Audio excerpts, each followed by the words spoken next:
आज हम करेंगे नैतिक शिक्षा आदर्श जीवन मूल्य कक्षा 9th के लिए सहायक। आपने मेरे चैनल को सब्सक्राइब एंड लाइक नहीं किया तो सब्सक्राइब एंड लाइक कर दीजिए। नैतिक शिक्षा अध्याय 1 पुरुषार्थ को परमात्मा का आश्रय के क्वेश्चन आंसर पढ़ेंगे। अभ्यास के प्रश्नोत्तर।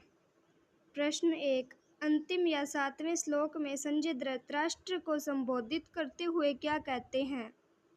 उत्तर, इस श्लोक में संजय धृतराष्ट्र को संबोधित करते हुए कहते हैं कि हे राजन, जहाँ योग के ईश्वर भगवान श्री कृष्ण हैं और जहाँ धनुषधारी अर्जुन है, वहीं श्री विजय और विभूति होना निश्चित है।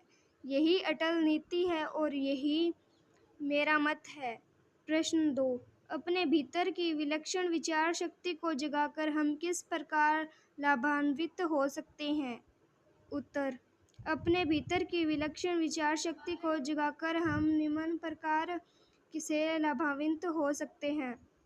1, हम अंधाधुंध विचारहीनता की स्थिति से बाहर निकल जाएंगे। हम भगवान की कृपा को आधार बनाकर अपने कर्म से पूर्ण सजग हो जाएंगे। हमारे भीतर अपने कार्यों को कुशलता के साथ पूरा करने की उमंग भर जाएगी। हमें भगवान की कृपा पर विश्वास होने लगेगा। हमें धर्म का एहसास होने लगेगा। प्रश्न 3, अर्जुन को ही श्री कृष्ण का आश्रय क्यों मिला? उत्तर, अर्जुन को ही श्री कृष्ण का आश्रय इसलिए मिला क्योंकि उसमें एक और तो अपने कर्म के प्रति समर्पित निष्ठा थी, उसे अपने पुरुषार्थ पर विश्वास था। दूसरी ओर उसमें अपनी क्षमता, वीरता आदि के प्रति अहंकार नहीं था। 3,